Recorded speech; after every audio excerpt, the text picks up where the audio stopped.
আজকে ইনশাআল্লাহ আপনাদের সম্মুখে যে বিষয়টি তুলে ধরা হবে সেটি হচ্ছে এতেকাফ। এতেকাফের বিধান, কারণ এটা রমজান মাসে শেষ দশকে করা হয়। তো আসুন আমরা এতেকাফকে জানি। এতেকাফের অর্থ কি? এতেকাফের অর্থ, আবিধানিক যেটা অর্থ, সেটা হচ্ছে কোনো বস্তুকে অবিচ্ছিন্নভাবে ধরে রাখা কিংবা আত্মাকে তার উপরে অনড় রাখা। সেটা মন্দ হতে পারে, আবার ভালো হতে পারে। এটা আবিধানিক শাব্দিক অর্থ।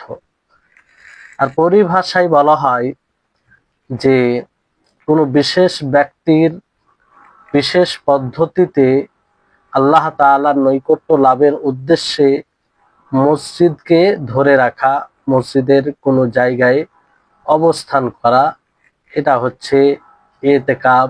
পরিভাষায় এতেকাফ বলা হয়। আর অবশ্যই আল্লাহ তাবারক ওয়া তাআলার নৈকট্য লাভের উদ্দেশ্য হতে হবে। এই এতেকাফ কোরআন ও সুন্নাহ ও ইজমা, প্রতিটি দলিল দ্বারা প্রমাণিত। কোরআন দ্বারা প্রমাণিত, সুন্নাহ দ্বারা প্রমাণিত এবং ইজমাও রয়েছে এতে। যেমন কিতাবুল্লাহ থেকে দলিল রয়েছে যে আল্লাহ তাবারক ওয়া তাআলা বলেন, ওয়ালা তুবাশিরুহুন্না ওয়া আনতুম আকিফুনা ফিল মাসাজিদ, যে তোমরা যখন মসজিদে ইতিকাফ অবস্থায় থাকবে তখন তাদের সাথে মিশিও না। তো এখান থেকে ইতিকাফের দলিল পাওয়া যাচ্ছে। ওয়া আনতুম আকিফুনা ফিল মাসাজিদ, মসজিদে ইতিকাফরত অবস্থায় থাকবে তখন স্ত্রীগণের সাথে তোমরা মিশো না। সুন্নাতে অনেক দলিল রয়েছে। তার মধ্যে একটি দলিল হচ্ছে আয়েশা রাদিয়াল্লাহু তাআলা, যে আয়াতটি আপনাদেরকে বললাম, সেই আয়াতটি আপনার হয়েছে কোরআন কারীমে। সিয়ামের বিধান বলার পরে পরে এই আয়াত রয়েছে। আর রাসূল সাল্লাল্লাহু আলাইহি সাল্লাম, আয়েশা রাদিয়াল্লাহু তাআলা আনহা থেকে বর্ণিত, তিনি বলেন যে রাসূল সাল্লাল্লাহু আলাইহি সাল্লাম রমজান মাসের শেষ দশকে এতেকাফ করতেন। এমনকি আল্লাহ তার মৃত্যু হয়ে যায়, আল্লাহ তাআলা আর মৃত্যু নেই, মানে মৃত্যু পর্যন্ত তিনি শেষ দশকের এতেকাফ করতে থাকেন। এটা সুস্পষ্ট প্রমাণ, দলিল যে আল্লাহ নবী রমজান মাসের শেষ দশকে এতেকাফ করতেন।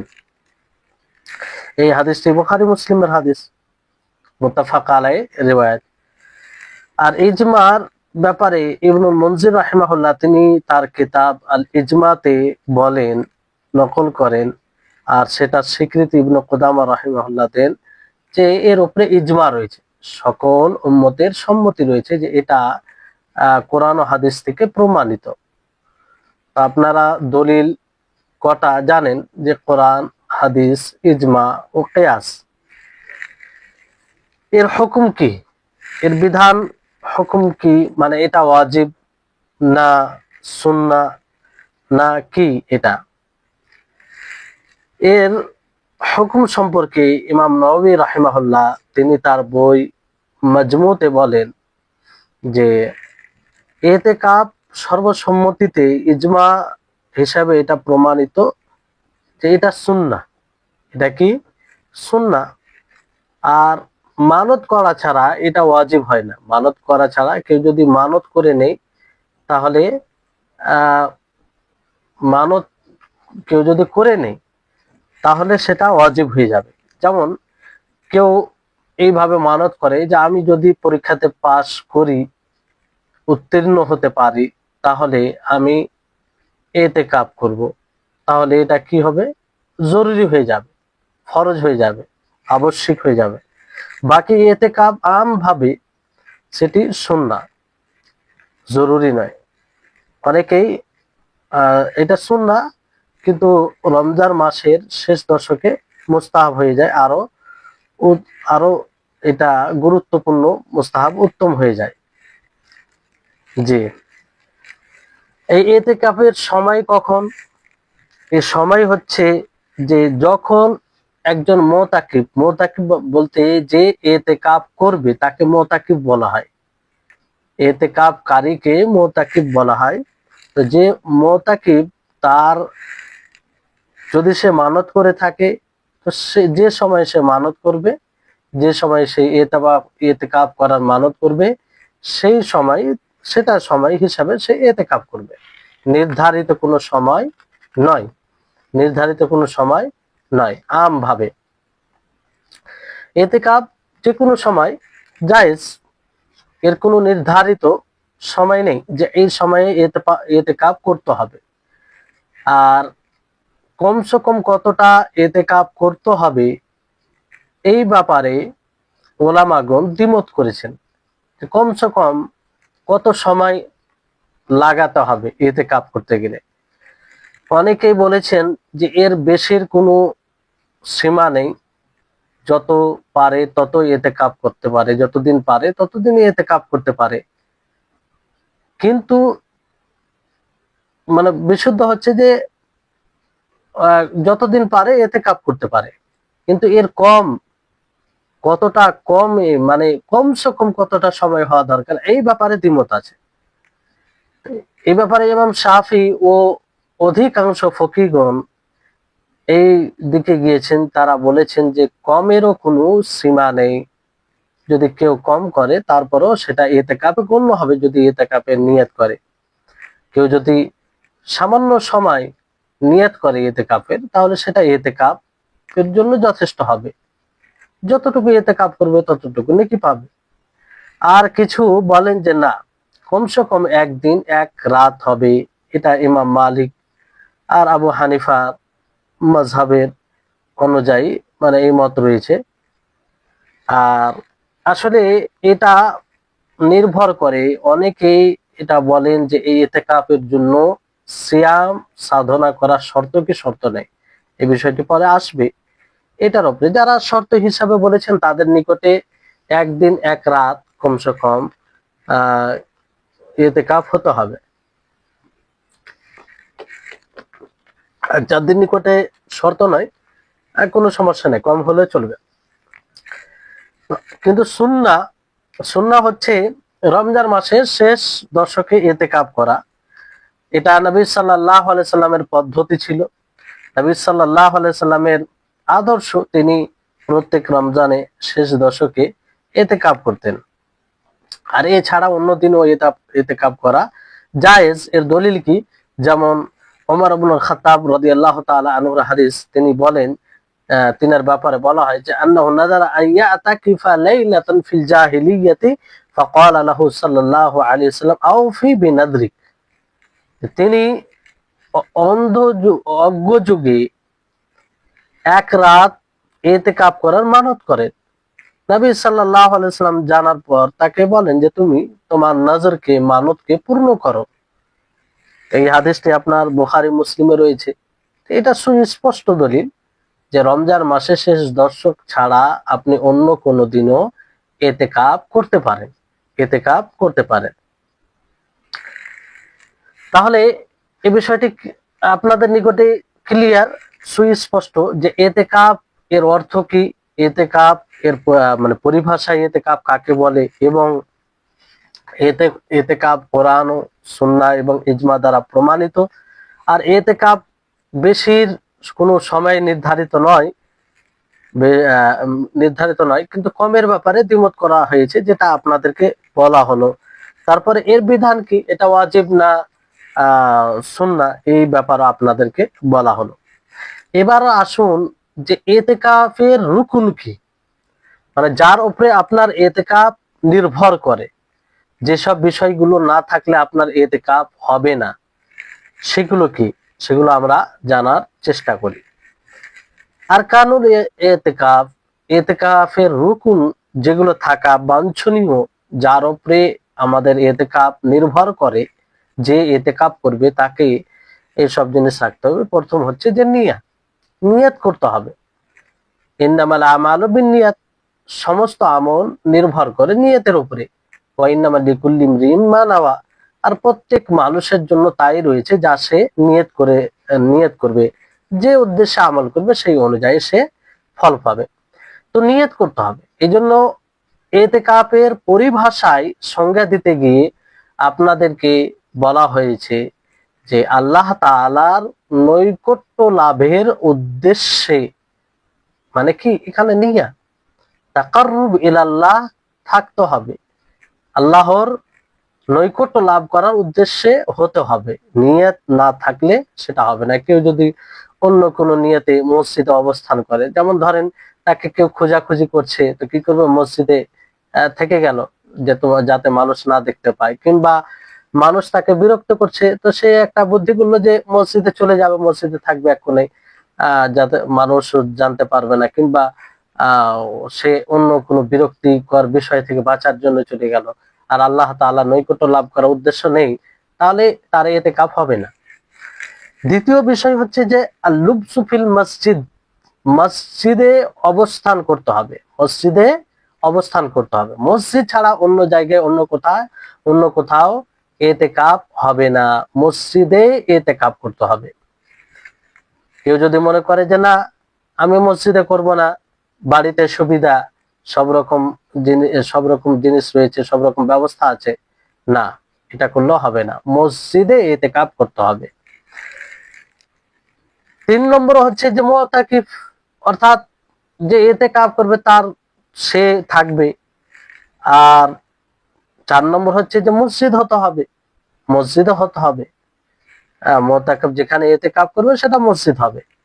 তো এই চারটি রুকন, মানে এটি থাকতেই হবে, জরুরি। এছাড়া ইতিকাফ হবে না, ইতিকাফ কোনো মতেই হবে না। মুতাকিফ যে ইতিকাফ করবে তার মধ্যে এটাও শর্ত লাগানো হয় যে সে মুসলিম হবে, শর্ত হিসেবে মুসলিম হবে, আকিল হবে, মানে সে বিবেক সম্পন্ন হবে, বিবেকহীন হবে না, মানে সে হক বা বাতিলের মধ্যে পার্থক্য করে মুসলিম হবে, আকিল হবে। আর বাচ্চাদের পক্ষ থেকেও এই ইতিকাফ বিশুদ্ধ হবে, আর মহিলাদের পক্ষ থেকেও এই ইতিকাফ বিশুদ্ধ হবে। তো মহিলারাও ইতিকাফ করতে পারে, তার মানে এখান থেকে এটা স্পষ্ট যে মহিলারা ইতিকাফ করতে পারে। তাদের ইতিকাফের জন্য দুটি মৌলিক শর্ত বেড়ে যায় মহিলাদের ক্ষেত্রে। সেই দুটি শর্ত কি কি? একটি হচ্ছে স্বামীর যদি অনুমতি থাকে, স্বামীর অনুমতি নিতে হবে। স্বামী যদি অনুমতি না দেয় সে ইতিকাফ করতে পারে না, সে ইতিকাফ করতে পারে না। কারণ স্বামীর অনুমতি ব্যতীত কোনো মহিলা, কোনো স্ত্রী বাড়ি থেকে বের হতে পারে না। আয়েশা রাদিয়াল্লাহু তাআলা আনহা এর হাদিসে আছে যে রাসূল সাল্লাল্লাহু আলাইহি ওয়াসাল্লামের কাছে ইতিকাফের জন্য অনুমতি প্রার্থনা করলেন। তদ্রুপ হাফসা এবং যায়েনাব রাদিয়াল্লাহু তাআলা আনহু অনুমতি চেয়েছিলেন।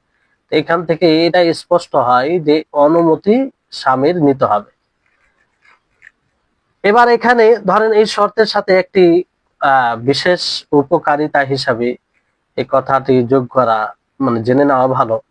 ধরেন স্বামী স্ত্রীকে ইতিকাফ করার অনুমতি দিল, দেওয়ার পরে তারপরে কি স্বামী আর কোনো ইচ্ছা রাখে তাকে বাধা দেওয়ার ব্যাপারে, যে অনুমতি চাইলো, অনুমতি দিয়ে দিল, কিন্তু তারপরে যদি স্বামী ইচ্ছা করে যে না সে যেন ইতিকাফ না করে এখন, তো সে বাধা দিতে পারে কি পারে না? এই ব্যাপারে আসল কি? এই ব্যাপারে সঠিক হচ্ছে এটাই যে যদি স্বামী বাধা দেয় তো বাধা দিতে পারে, কারণ এটা হাদিস থেকে প্রমাণিত। এই ব্যাপারে হাদিস রয়েছে, নফল হয় এটা কোন, যদি স্ত্রীর ইতিকাফ নফল হয়, স্বামী অনুমতি দিল আর সেই ইতিকাফ নফল হয়ে রয়েছে, তো বিরত রাখতে পারে সে। যেমন রাসূল সাল্লাল্লাহু আলাইহি ওয়াসাল্লামের কাছে আয়েশা রাদিয়াল্লাহু তাআলা আনহা যখন অনুমতি প্রার্থনা করলেন, তখন আয়েশাকে অনুসরণ করে হাফসা রাদিয়াল্লাহু তাআলা আনহা, এরপর যায়েনাব রাদিয়াল্লাহু তাআলা আনহা, তারপরে জাইনাব রাদিয়াল্লাহু তাআলা আনহা তিনিও অনুমতি চাইলেন। রাসূল সাল্লাল্লাহু আলাইহি ওয়াসাল্লাম ভয় করলেন যে তারা এক অপরকে দেখা দেখি তো অনুমতি চাইছে না। এই জন্য আল্লাহর নবী মুহাম্মদ সাল্লাল্লাহু আলাইহি সাল্লাম তাদেরকে বলেন এইভাবে যে তোমরা কি সৎ নিয়তে ইতিকাফ করছো? এর জন্য মানে আল্লাহ নবী কি বলেন যে আল বিল আরিদনা বিহাদা, যে তোমরা কি ইখলাসের সাথে এই ইতিকাফ করার সংকল্প করেছো?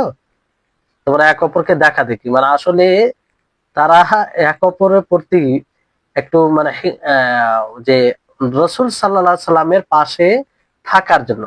আয়েশা রাদিয়াল্লাহু তাআলা আনহা যখন তিনি অনুমতি পেলেন দেখা দেখি, হাফসা, তারপরে জাইনাব, তো এইভাবে মানে তাদের উদ্দেশ্য কি যে রাসূলের নিকটে থাকবে। তো এই উদ্দেশ্যে তারা ইতিকাফের ইচ্ছা করলো। ফলে আল্লাহ নবী কি করলেন যে এবার আমি ইতিকাফই করব না। হ্যাঁ, তোমরা ভুল নিয়তে ইতিকাফ করার করেছো, আমি ইতিকাফ এই বছর করছি না। এই হাদিসটি আপনার বুখারী মুসলিমে রয়েছে, বুখারী মুসলিমের রিওয়ায়াত এটি। এখান থেকে এটা স্পষ্ট হচ্ছে, দেখেন যে তাদেরকে অনুমতি আল্লাহ নবী দিয়ে দিয়েছিলেন, আয়েশা রাদিয়াল্লাহু তাআলা আনহা। তারপরে যখন তিনি দেখলেন যে তাদের সদিচ্ছা নয়, মানে ইখলাস নেই, তখন আল্লাহ নবী কি করলেন, মানে নিজেও ইতিকাফ করলেন না এবং তাদেরকেও বাধা দিলেন। তো এখান থেকে এটা স্পষ্ট হচ্ছে যে যদি নফল ইতিকাফ হয় তো স্বামী বাধা দিতে পারে, আর যদি ওয়াজিব ইতিকাফ হয় স্ত্রীর উপরে, ওয়াজিব কেমন করে হয়? রমজান মাসে যেটা ইতিকাফ সেটাও তো নফল।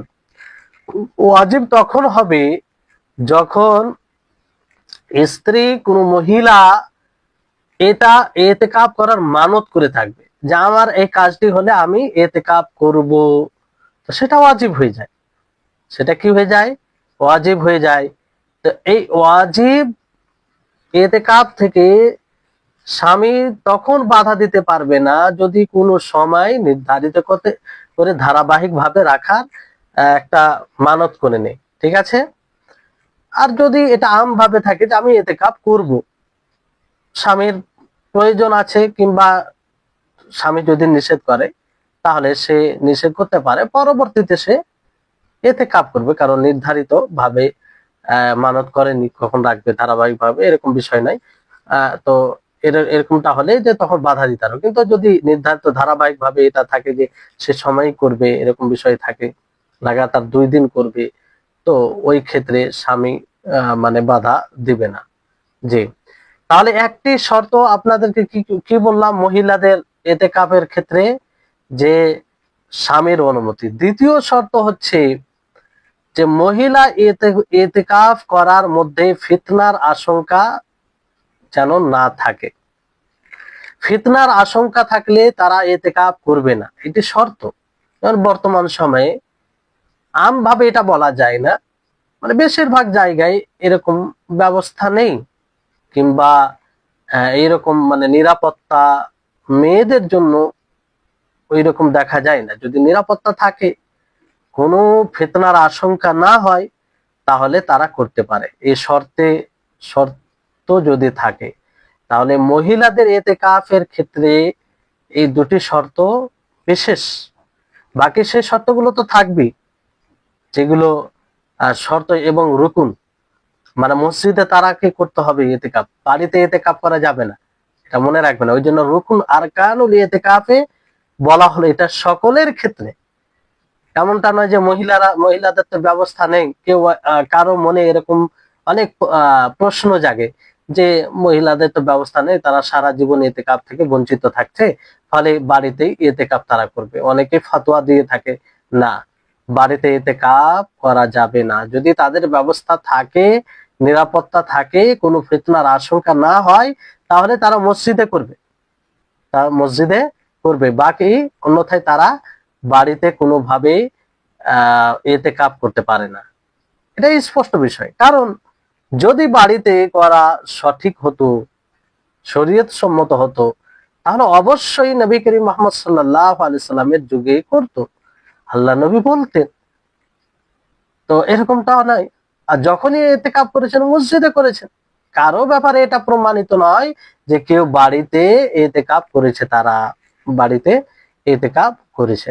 জি, তো আপনাকে চিন্তিত হওয়ার কোনো বিষয় নেই যে এলাকায় ব্যবস্থা নেই, তো কি আপনার নিয়ত আছে, সক্ষম না থাকার কারণে করতে পারছেন না, ইনশাআল্লাহ আল্লাহ তাআলার কাছে সওয়াবের আশা রাখেন। আর তার পরিবর্তে নিজের সময়টাকে ইবাদতে কাটান, কিন্তু ইতিকাফের নিয়তে নয়, ইতিকাফ কেবল মসজিদে হবে। জি, তাহলে এই হচ্ছে বিষয়। এবার আসুন যে ইতিকাফ করতে গেলে কি সিয়াম সাধনা করতে হবে? সিয়াম সাধনা এটা কি শর্ত নাকি বিষয়টি কি? এই ব্যাপারে ওলামাদের মাঝে দুটি মত রয়েছে।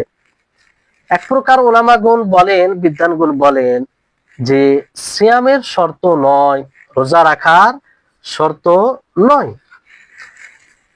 কারণ ওমর ইবনুল খাত্তাব রাদিয়াল্লাহু তাআলা আনহুমা থেকে বর্ণিত, তিনি বলেন কুনতু নাযারতু ফিল জাহিলিয়াতি আন আ'তাকিফা লাইলাতান ফিল মাসজিদিল হারাম ফাকালা সাল্লাল্লাহু আলাইহি ওয়াসাল্লাম আওফি বিনাযরিক, যে আমি জাহিলিয়াতের যুগে মসজিদে হারামে এক রাত ইতিকাফ করার মানত করেছিলাম। তো আল্লাহ নবী কি বলেন যে তুমি তোমার নজরকে, তুমি তোমার মানতকে কি করো? পূর্ণ করো। তুমি তোমার মানতকে পূর্ণ করো। তো এখান থেকে এটা স্পষ্ট যে রাতে তো রোজা রাখা হয় না, রাতে রোজা রাখা হয় না। ফলে শাফিয়া তিনারা এই দলিল উপস্থাপন করে, মানে এই হাদিস থেকে দলিল উপস্থাপন করে বলেন যে না, রোজা শর্ত নয়। আর সহিহ বুখারী সহিহ মুসলিমের হাদিসে রয়েছে রাসূল সাল্লাল্লাহু আলাইহি সাল্লাম শাওয়াল মাসের প্রথম দশকে কি করেন? ইতিকাফ করেন। প্রথম দশকে ইতিকাফ করেন। আর এতে নিঃসন্দেহে প্রথম দশক হলে তাতে ঈদের দিন হচ্ছে, তো ঈদের দিন তো রোজা রাখা হারাম। আর রোজা যদি শর্ত হতো তাহলে কি করে আল্লাহ নবী প্রথম দশকে ইতিকাফ করতেন? ফলে এখান থেকে স্পষ্ট যে রোজা রাখা এটা মানে শর্ত নয়, শর্ত হলে তো হতো না। দ্বিতীয় মত হচ্ছে যে না, ইতিকাফ করতে গেলে রোজা রাখতে হবে, রোজা সিয়াম সাধনা করা শর্ত। কারণ এই ব্যাপারে আয়েশা রাদিয়াল্লাহু তাআলা আনহার হাদিস রয়েছে, তিনি বলেন যে আস-সুন্নাহ ফি মান ইতাকাফা আইয়াসুম, সুন্নাহ হচ্ছে যে যে ইতিকাফ করবে সে সিয়াম সাধনা করবে। সে কি করবে? সিয়াম সাধনা করবে, রোজা রাখবে। আর এটা স্পষ্ট বিষয় যে সাহাবীর কথা, কোন সাহাবীর কথা যদি আস-সুন্নাহ কাযা থাকে, এই বাক্য থাকে, তাহলে তার হুকম মারফু হয়, অর্থাৎ সেটা রাসূলের কথা বলে গণ্য করা হয়। কারণ এই ধরনের কথা কোন সাহাবী ব্যক্তিগতভাবে বলতে পারে না যে আস-সুন্নাহ কাযা, এটা সুন্নাহ, এরকম ভাবে। তো এটা মুহাদ্দিসিনে কেরাম মারফু হিসাবে এটাকে নিয়েছেন। তো এটা একটা দলিল যারা বলেন যে রোজা শর্ত। দ্বিতীয় দলিল যে ইবনুল কাইয়িম রাহিমাহুল্লাহ, তিনি বলেন যে ইতিকাফের কথা আল্লাহ তাবারক ওয়া তাআলা যেখানে বলেছেন সেটা সিয়ামের সাথে বলেছেন। আর রাসূল সাল্লাল্লাহু আলাইহি সাল্লাম সিয়াম ছাড়া যে ইতিকাফ করেছেন এরকম কোন আল্লাহ নবীর ইতিকাফ দেখা যায় না কোরআন হাদিসে। তো মালিকিয়া, হানাবিলা, হানাফিয়া, তারপরে আব্দুল্লাহ ইবনে ওমর, আব্দুল্লাহ ইবনে আব্বাস, আয়েশা এবং উরওয়া, জুহরি, তারপরে আউজাই, সাউরি, এনারা সকলেই এই কথা বলেছেন যে ইতিকাফের জন্য সিয়াম কি শর্ত, সিয়াম কি শর্ত। কাজী আয়াজ বলেন যে জুমহুরের মত, আর সেটাই সঠিক, জুমহুরের মত মানে কাজী আয়াজ এই ব্যাপারে অধিকাংশ বলেন যে সিয়াম শর্ত। তারপরে শেখুল ইসলাম ইবনে তাইমিয়া রাহিমাহুল্লাহ, তিনি এটাকে জুমহুর মত বলতে এটা দ্বিতীয় মত।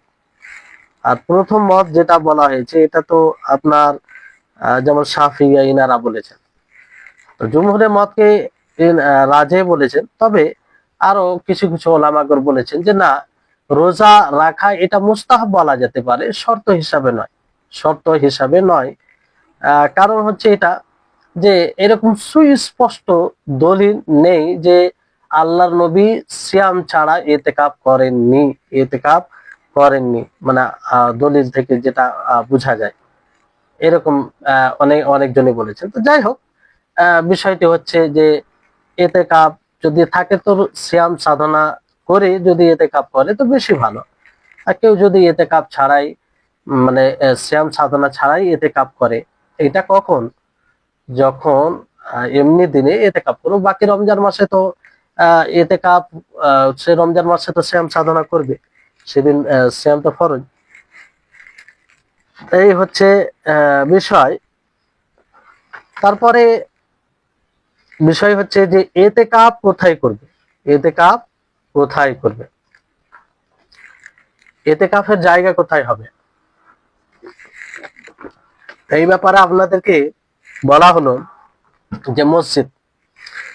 কারণ আল্লাহ তাবারক ওয়া তাআলা বলেন ওয়ালা তুবাশিরুহুন্না ওয়া আনতুম আকিফুনা ফিল মাসাজিদ, যে তোমরা মসজিদে ইতিকাফরত অবস্থায় তাদের সাথে মেলামেশা করো না, মিশিও না। তো ওলামাগণ এই মসজিদের ব্যাপারে, যে মসজিদে ইতিকাফ করবে সেটা কোন ধরনের মসজিদ, এই ব্যাপারে কথা বলতে গিয়ে দ্বিমত করেছেন। তো বিশুদ্ধ যেটা কথা উক্তি হচ্ছে এটাই যে ইতিকাফ যে মসজিদে জামাত হবে, জামাত সহকারে নামাজ হবে, সেই মসজিদে ইতিকাফ হবে, বাকি অন্য কোন জায়গায় ইতিকাফ হবে না মসজিদ ব্যতীত। যেখানে জামাত সহকারে জামাত সহকারে নামাজ হয় মসজিদে, যে মসজিদে, সেখানে ইতিকাফ করা যাবে। জি। আর অনেকে মানে এটা জামাতটা জরুরি বলেছেন, কারণ একজন মানুষ যদি এমন মসজিদে ইতিকাফ করে যে মসজিদে জামাত হয় না, জামাত প্রতিষ্ঠিত হয় না, তো দুইটি বিষয় তাকে অতিরিক্ত ভাবে করতে হবে। মানে অতিরিক্ত হওয়া যেটা মানে আসবে স্বাভাবিকভাবে, যে এক হয় জামাত ছুটবে, সেখান থেকে সে যাবে অন্য মসজিদে, কিংবা ওইখানে করলে জামাত তার বিনা জামাতে নামাজ হবে, আর তারপরে বারবার তাকে বের হতে হবে, বারবার তাকে বের হতে হবে। অথচ ইতিকাফের একটা বিশেষ একটা দিক যে সে একই জায়গায় অবস্থান করবে, বারবার বের হওয়া থেকে বিরত থাকবে, যেটা ইতিকাফ বিরোধী বিষয়, ইতিকাফ বিরোধী বিষয়। শেখ আলবানী রাহিমাহুল্লাহ তিনি ইতিকাফ বলতে 3টি মসজিদে বলেছেন, তবে ওনার মত অনেকেই বলেছেন যে সঠিক নয়। যাই হোক, সেই দিকে বিস্তারিত এদিকে যাচ্ছি না। সঠিক বিষয় হচ্ছে যে ইতিকাফ যে মসজিদে জামাত হয়, জামাতে নামাজ হয়, সেই মসজিদে ইতিকাফ করা যেতে পারে। আর কিছু লোক যারা বলেছে যে ইতিকাফ শুধু মসজিদে নববী এবং মক্কা মানে মসজিদে হারাম, তারপরে আল বাইতুল মাকদিস যেটা ফিলিস্তিনে রয়েছে, এই 3 মসজিদেই হবে, এটা সঠিক নয়। কারণ এই ব্যাপারে যেটি হাদিস আছে সে হাদিসের উপরে কালাম রয়েছে, সে হাদিসের উপরে কি রয়েছে, কালাম রয়েছে।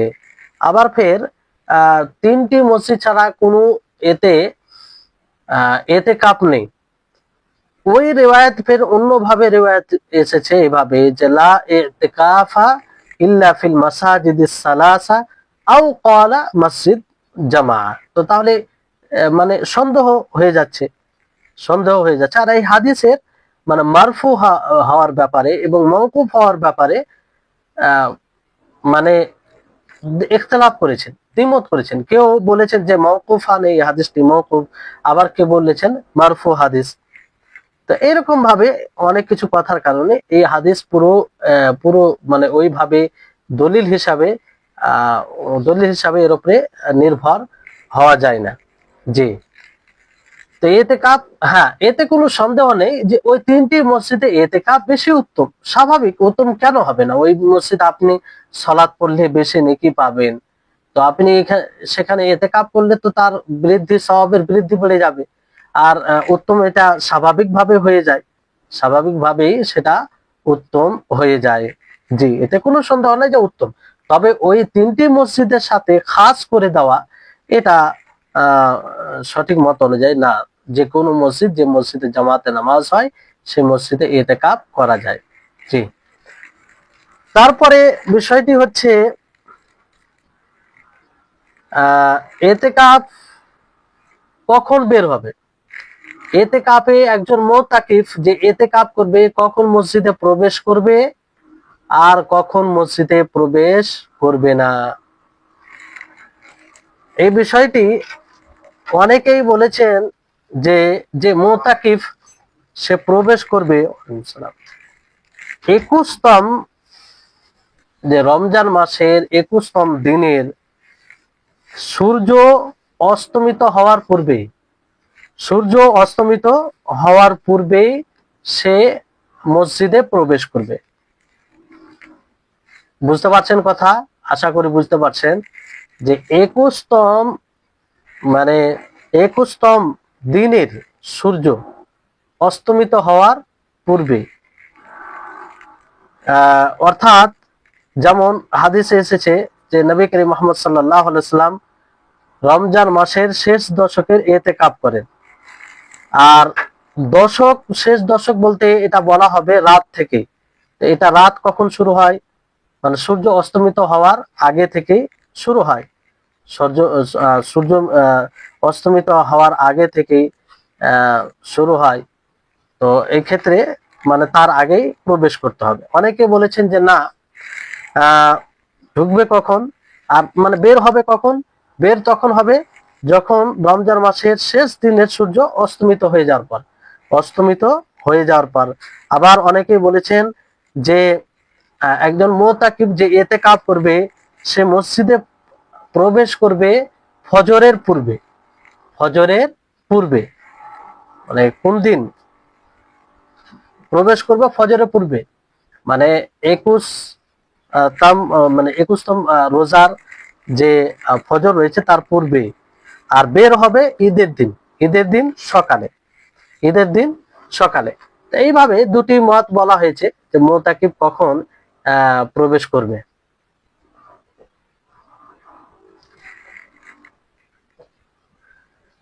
হ্যাঁ, তো এক্ষেত্রে যেটা সঠিক বিষয় যে ফজরের পূর্বে প্রবেশ করে নেবে, এটা বেশি মানে ভালো হবে, এটা বেশি ভালো হবে।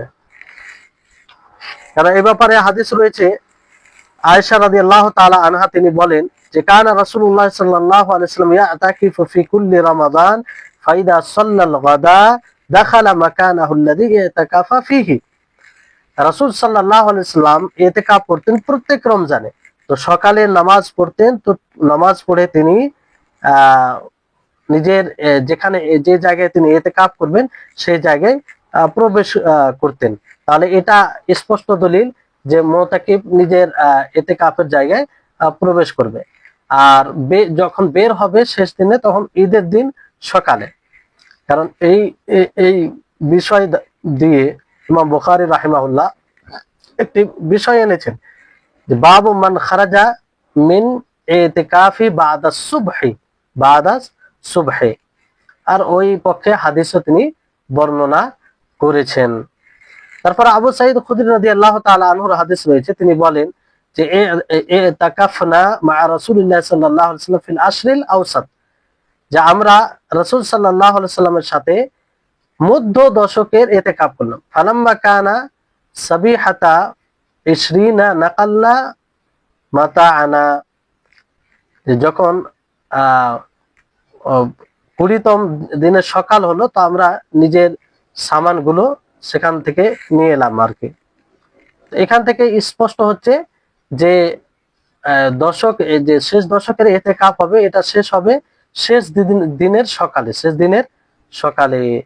আর এটাই বেশি মানে যুক্তিপূর্ণ মত মনে হচ্ছে যে শেষ হবে রমজান মাসের শেষ দিনের একদম সকালে, ঈদের দিন, ঈদের দিন ফজর। অনেকে আবার বলেছেন যে ঈদের ফজরের পরে সরাসরি ঈদের মাঠে ঈদের সালাত পড়তে যাবে, এরকমটা বলেছে। যাই হোক, ফজর পর্যন্ত থাকবে, যেটা হাদিস দ্বারা স্পষ্টভাবে বোঝা যায়। মানে মুতাকিফের জন্য মুস্তাহাব হচ্ছে এটা যে সে ঈদের রাত মসজিদেই অতিক্রম করবে, ঈদের রাত মসজিদে অতিক্রম করবে, সকাল পর্যন্ত থাকবে মসজিদে, সকালে ফজরের পর বের হবে, ফজরের পর বের হবে। তাহলে প্রবেশ করবে কখন? যে 20টা রোজা হওয়ার পর, তারপরে ফজরের সময়, তারপরে মানে 21তম রোজায়, রোজার ফজরের সময় প্রবেশ করবে, ফজরের সময় প্রবেশ করবে। জি। তারপরে আসুন যে এতেকাফে কি কি আমল করবে, কি কি আমল করবে, কি কি আমল করা এটা উত্তম হবে, এই বিষয়টি আমাদেরকে জানতে হবে। প্রথম হচ্ছে যে এতেকাফ, যা যে কাজগুলো দ্বারা আল্লাহ তাআলার নৈকট্য লাভ করা হয় সে আমলগুলো করবে, সে আমলগুলো করতে হবে। যেমন ধরুন যে মসজিদের সাথে যেগুলো আমল বেশি সম্পৃক্ত, সে আমলগুলো বেশি প্রাধান্য দিবে। যেমন আপনার সালাত আদায় করা, নফল সালাত আদায় করা, জিকির করা, তেলাওয়াত করা, এগুলো, কোরআন তেলাওয়াত করা, তারপরে ইস্তেগফার, ক্ষমা প্রার্থনা করা, দোয়া করা, রাসূল সাল্লাল্লাহু আলাইহি সাল্লামের উপরে দরুদ পাঠ, কোরআনের তাফসীর অধ্যয়ন, আপনার যে কোনো কোরআন যে ভালোভাবে যারা তাফসীর করেছেন, নির্ভরযোগ্য আলেম, তাদের তাফসীর অধ্যয়ন করা, কোরআনকে বুঝে পড়ার চেষ্টা করা। আর ইতিকাফে বড় একটা সুযোগ থাকে, কারণ পরিপূর্ণ সময় সে আল্লাহর ইতাআতে কাটাতে পারে, কিংবা কাটাতে হবে, তাকে অতিবাহিত করতে হবে। ফলে কোরআনকে শুরু থেকে যদি শেষ পর্যন্ত পড়ার চেষ্টা করে অর্থ সহ আর বোঝা তাফসীর সাথে, তাহলে খুব ভালোভাবে সময়টা কাটবে। তারপরে হাদিস পড়তে পারে, যেমন কিছু কিছু হাদিসের বই আছে অর্থ সহ, বুলুগুল মারাম, রিয়াজুস সালিহিন, এগুলো পড়তে পারে। আর তাফসীরের ক্ষেত্রে আপনার আহসানুল বায়ান, আহসানুল বায়ান এটা পড়তে পারে, খুব সংক্ষিপ্তভাবে সুন্দর তাফসীর। তারপরে ফিকহুস সুন্নাহ, মাসলা মাসাইল জানার জন্য এই বইগুলো পড়তে পারে। আকীদার কিছু বই বই রাখতে পারে নিজের কাছে, যে সব বইয়ে আকীদা বিষয়ে জানা যাবে, সেগুলো এই ইতিকাফ অবস্থায় পড়তে পারে। তারপর ওয়াহিদু কথাবার্তা, কাজকর্ম, তারপর যেগুলো মানে অতিরিক্ত, সেগুলো থেকে বিরত থাকবে। মেহমানদের সাথে বেশি সাক্ষাৎ করা প্রয়োজন না থাকলেও, আর কারোর সাথে গল্পে মেতে যাওয়া, কিংবা আর কিছু এই ধরনের কাজ করা, যেমন স্বাভাবিক অবস্থায় যেরকম ভাবে সময় অতিবাহিত করা হয় সেইভাবে সময় অতিবাহিত করা, এরকমটা যেন না হয়। প্রয়োজনে মানুষের সাথে কথা বলতে পারে, প্রয়োজনে মানুষের সাথে কথা বলতে পারে, কিন্তু মানে অপ্রয়োজন, অহেতুক যেখানে প্রয়োজন নেই সেরকম যেন কথা না বলে। এই জন্য সুন্নাহ পদ্ধতি হচ্ছে এটাই, যে মুতাকিফ না কোনো অসুস্থের ইয়াদত করবে, মানে তাকে দেখতে যাবে না, জানাজায় যাবে সে, না মানে স্ত্রীকে স্পর্শ করবে, স্পর্শ বলতে মানে উত্তেজিত, মানে ওই রকম চাহিদার সাথে, না তার সাথে মিশবে, আর না একদম প্রয়োজন ছাড়া মসজিদ থেকে বের হবে। এক কথাই মানে ইতাআতের কাজে নিজেকে নিজেকে মগ্ন রাখবে, মসজিদে যেসব কাজ করা যায় সেগুলো কাজ করবে। আর যতগুলো, অনেকেই আবার বলেছেন যে ইতাআতের কাজ যেগুলো বাইরে সেগুলো করা যাবে, সেগুলো করা যাবে। যেমন অসুস্থ রোগীর মানে ইয়াদত করা, তাকে দেখতে যাওয়া, জানাজা পড়তে যাওয়া, তারপরে এই ধরনের যেগুলো আমল আছে যেগুলো ইতাআতের কাজ, সেগুলো করতে পারে, ইতাআতের কাজ করতে পারে, বাকি অন্য কাজ করবে না। কিন্তু প্রথম যেটি কথা সেটা বেশি গ্রহণযোগ্য আর বেশি বেশি উত্তম মনে হচ্ছে, কারণ ইতিকাফের উদ্দেশ্য হচ্ছে যে এক জায়গায় অবস্থান করে আল্লাহর ইতাআতে নিজেকে মানে নিজেকে জড়িয়ে রাখা। তো এই হচ্ছে বিষয়। তারপরে আসুন যে ইতিকাফ করতে গিয়ে কি কি কাজ জায়েজ, বৈধ, এটা আমাদেরকে জানতে হবে। অনেক বিষয় রয়েছে যেগুলো বিষয়ের ব্যাপারে ধারণা রাখা হয় যে এটা জায়েজ নয়, অথচ জায়েজ, জ্ঞান থাকার না থাকার কারণে এরকমটা হয়। তো এতেকাফের জন্য যদি পেশাব পায়খানা বাইরে থাকে, টয়লেট বাইরে থাকে, সেক্ষেত্রে বাইরে বের হতে পারে, যে এতেকাফ করবে মুতাকিফের জন্য জায়েজ হবে। কিংবা খাবার ও পানাহারের ব্যবস্থা ভিতরে নেই, কেউ আনার মানুষও নেই, তো সেক্ষেত্রে বাইরে যেতে পারে। যদি কেউ তাকে পৌঁছাতে না পারে কিংবা পৌঁছানোর লোক না থাকে, তাহলে পৌঁছাতে পারে। মানে যদি পৌঁছানোর লোক থাকে তাহলে তো কোনো সমস্যা নেই, আর না থাকলে সে খাবার খাওয়ার জন্য বাইরে যেতে পারে, বাইরে যেতে পারে। জি। তারপর এটা দলিল কি? কারণ আয়েশা রাদিয়াল্লাহু তাআলা আনহা থেকে বর্ণিত, তিনি বলেন যে কানা রাসূলুল্লাহ সাল্লাল্লাহু আলাইহি ওয়াসাল্লাম ইদা তাকাফা আদনা রাসাহু ফাউরাজ্জিলুহু ফাকানা লা ইয়াদখুলুল বাইত ইল্লা লিহাজাতিল ইনসান।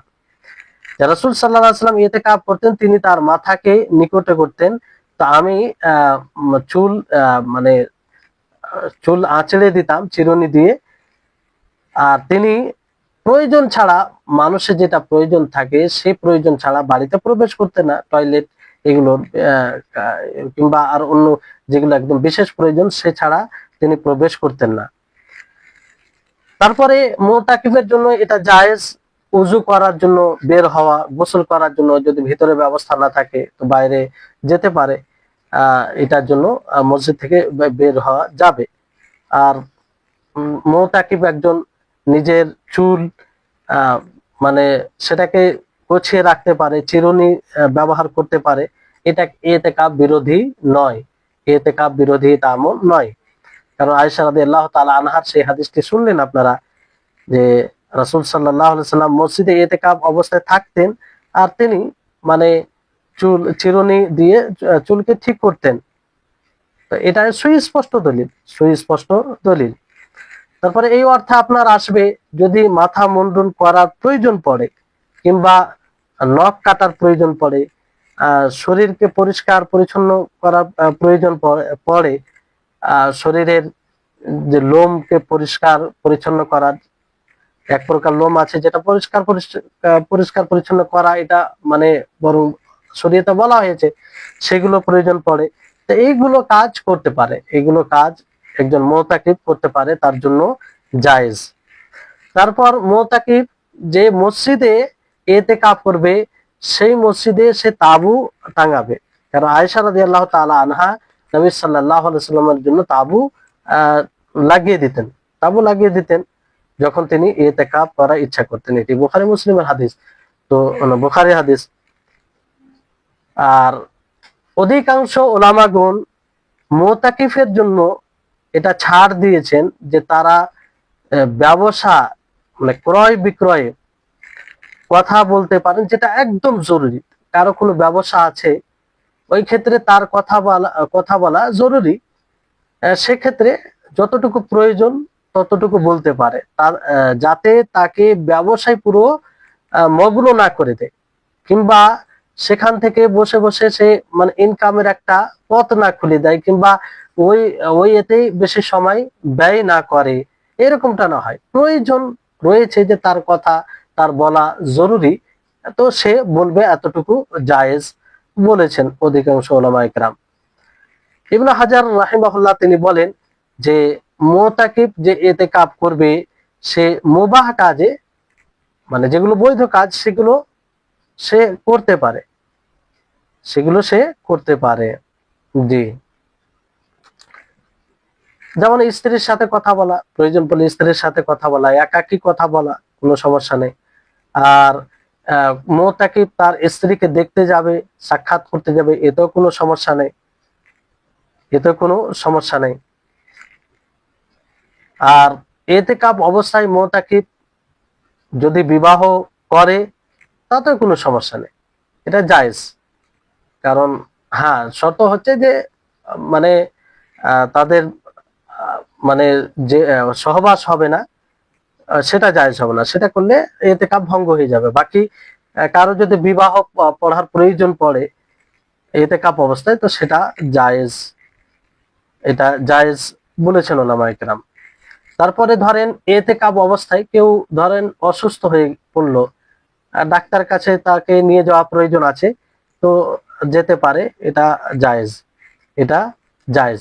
কিংবা এমনও অবস্থা হতে পারে যে এতেকাফ অবস্থায় আছে, সে তার সাক্ষীর প্রয়োজন, মানে সে কোনো কাজ হয়তো দেখেছে যেটা সে সাক্ষী হিসেবে তার দরকার আছে, তো ওই ক্ষেত্রে সাক্ষী দেওয়ার ক্ষেত্রে তাকে নিয়ে যাওয়া যেতে পারে, এতে তার এতেকাফ বাতিল হবে না, বাতিল হবে না, কারণ এখানে এটা প্রয়োজন। আল্লাহ তাআলা যেমন সূরা বাকারা 282 নম্বর আয়াতে বলেন, ওয়ালা ইয়াবাস শুহাদাউ ইযা মা দুউ, এখান থেকে এটা স্পষ্ট আহ, প্রমাণিত এই বিষয়টি। তারপরে মুস্তাহাজা, যে যার ধরেন অসুস্থের ব্লাড আসে, মানে হাইজ নয়, হাইজা নয়, তো সেও ইতিকাফ করতে পারে। কারণ আয়েশা রাদিয়াল্লাহু তাআলা আনহা তিনি বলেন যে ইতিকাফাত মা'আন নবী সাল্লাল্লাহু আলাইহি সাল্লাম ইমরাআতুম মিন আজওয়াজিহি ওয়া হিয়া মুস্তাহাজা ফাকানাত তারাল হুমরাতা ওয়াস সুফরাতা ফারুব্বামা ওয়াদা'না তিস্তা তাহতাহা ওয়া হিয়া তুসাল্লি, যে নবী সাল্লাল্লাহু আলাইহি সাল্লামের সাথে তার স্ত্রীগণের মধ্যে কোন স্ত্রী মুস্তাহাজা অবস্থায়, মানে যেটা অতিরিক্ত ব্লাড আসে, ঋতুর ব্লাড নয়, অতিরিক্ত আসে, যেটাকে অসুখের ব্লাড বলা হয়, তো সেই অবস্থায় ইতিকাফ করেছেন নবী সাল্লাল্লাহু আলাইহি ওয়াসাল্লামের স্ত্রীগণের মধ্যে কোন এক স্ত্রী, আর তিনি অথচ লাল কিংবা হলুদ ব্লাড দেখতে পেয়েছিলেন, এমনকি নিচে কিছু পাত্র রাখা হয়েছিল, ওই অবস্থায় তিনি নামাজ পড়ছিলেন, কেন ওই অবস্থায় নামাজ পড়া যাবে, নামাজ পড়তে হবে। তো এখান থেকে এটা স্পষ্ট যে মুস্তাহাজা মহিলা, যার অতিরিক্ত ব্লাড আসে, অসুস্থের ব্লাড যেটাকে মনে করা হয়, সে ইতিকাফ করতে পারে, সে ইতিকাফ করতে পারে। তারপরে বিষয় হচ্ছে যে হ্যাঁ, যে হাইজা মহিলা, ঋতুবতী মহিলা, সে ইতিকাফ করতে পারে কি পারে না, তো এই বিষয়ে ইনশাআল্লাহ আগামী ক্লাসে আলোচনা হবে। হ্যাঁ, আগামী ক্লাসে, আজকে এখান থেকে যথেষ্ট করছি। তাহলে আজকে আপনারা বেশ কয়েকটি বিষয় জানতে পারলেন, যে ইতিকাফ কি কি আপনি আমল করবেন, আর ইতিকাফ কি কি কাজে নষ্ট হবে, এটা আগামী ক্লাসে ইনশাআল্লাহ হবে। তারপর ইতিকাফ মুতাকিব কখন প্রবেশ করবে, সে কখন প্রবেশ করবে, এটা তাহলে মুতাকিব প্রবেশ করবে কখন, 20 রোজা হয়ে যাওয়ার পরে, যে 21তম রোজার যে সূর্য উঠবে তার সেটা মানে অস্তমিত হওয়ার পূর্বে সে মসজিদে প্রবেশ করবে, এটা একটা মত। আর আরেকটি মত যেটা উত্তম বলা হয়েছে, সেটি কি, যে ফজরের পূর্বে, মানে সেই দিন ফজরের পূর্বে, তার মানে 21তম দিনে, 21তম রোজায়, সেই দিন ফজরের পূর্বে ফজরের নামাজ পড়ে যেখানে সে ইতিকাফ করবে সেই জায়গায় প্রবেশ করবে। জি, এই হচ্ছে বিষয়। আশা করি আপনারা বুঝতে পেরেছেন। আল্লাহ তাআলা যেন আমাদের সকলকে এসব বিষয় বুঝার তৌফিক দান করেন, আর আমাদের মধ্যে যারা ইতিকাফ করতে সক্ষম তাদেরকে যেন এই বৃহত্তম আমল করার তৌফিক দান করেন। আর সর্বোপরি দোয়া করে আল্লাহর নিকটে, যে আসন্ন রমজান মাস আসছে, সেই রমজান মাসে যেন আমরা বেশি বেশি করে ইবাদত করতে পারি, আমাদের সকলকে যেন সেই রমজান মাস পর্যন্ত জীবিত রাখেন, ওই রমজান মাস যেন আমাদের সৌভাগ্যে রাখে, আর সেই রমজান মাসে বেশি বেশি ইবাদত করে যেন আল্লাহ তাআলাকে আমরা খুশি করতে পারি। ওয়া আখির দাওয়ানা আলহামদুলিল্লাহি রাব্বিল আলামিন। আসসালামু আলাইকুম ওয়া রাহমাতুল্লাহি ওয়া বারাকাতুহু।